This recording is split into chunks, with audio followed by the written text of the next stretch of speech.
चुनपुल की ये मंडी झंग शहर से कोई 15 किलोमीटर के फासले पर है। 3 हफ्ते पहले यहाँ पानी ही पानी था। वस्ती पंजाब की सैलाबज़दा मंडी में आज रौनकें बहाल तो हुई हैं, लेकिन यहाँ ज़्यादातर बेचने वाले वो नहीं जिन्होंने कुर्बानी के जानवर पाले, ना ही ज़्यादातर ख़रीदार वो हैं जिन्हें कुर्बानी करनी है। यहाँ व्यापारियों का राज है।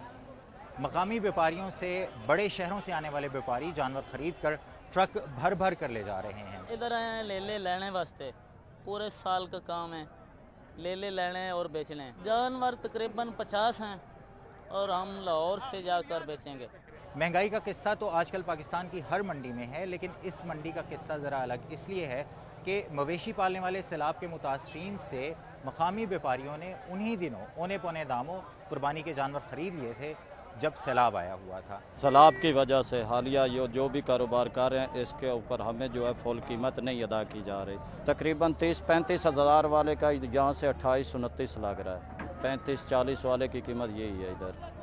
आज सैलाब के मुतासरीन उसी रकम के साथ अपने घर पर दोबारा तामीर करने की कोशिशों में हैं, तो कीमत का सारा खेल व्यापारियों के हाथ में है। इस मंडी में छोटे जानवर का गोश्त के हिसाब से देखा जाए तो 1400 रुपये फ़ी किलो के हिसाब से रेट बन रहा है।